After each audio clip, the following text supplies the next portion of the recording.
የፊልሙ ዳይሬክተር ጄምስ ካሜሮን በፊልሙ መጨረሻ ላይ ምንም አይነት የዘፈን ሙዚቃ እንዲኖር አልፈለገም ነበር። ካሜሮን ፊልሙ የታሪክ ስራ እንጂ የሆሊውድ የፍቅር ዘፈን ማስታወቂያ መሆን የለበትም የሚል ጽኑ እምነት ነበረው። ሆርነር ግን የፊልሙን ስሜት የሚቋጭ ታላቅ ዘፈን እንደሚያስፈልገው አመነ። ስለዚህም ከካሜሮን በሚስጥር ደራሲ ዊል ጄኒንግሰን ግጥም እንዲጽፍለት አደረገ።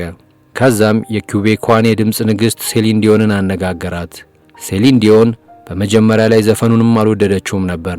ወዲያውም መስፈን የለብኝም ብላ አስባ ነበር። ነገር ግን ባለቤቷ ሬኔ አንጀሊን እንድትሞክረውም አበረታታት። ሴሊን ዲዮን ስቱዲዮ ገብታ ዘፈኑን ስትዘፍን አንድ ጊዜም ብቻ ነበር የሞከረችው። ይህም ቅጂ ግን እጅግ ጥልቅ ስሜት የሚነካ በመሆኑ ሙዚቃው በፊልሙ ውስጥ ጥቅም ላይ የዋለው መጀመሪያ ላይ በተቀረጸው ድምጽ ነው።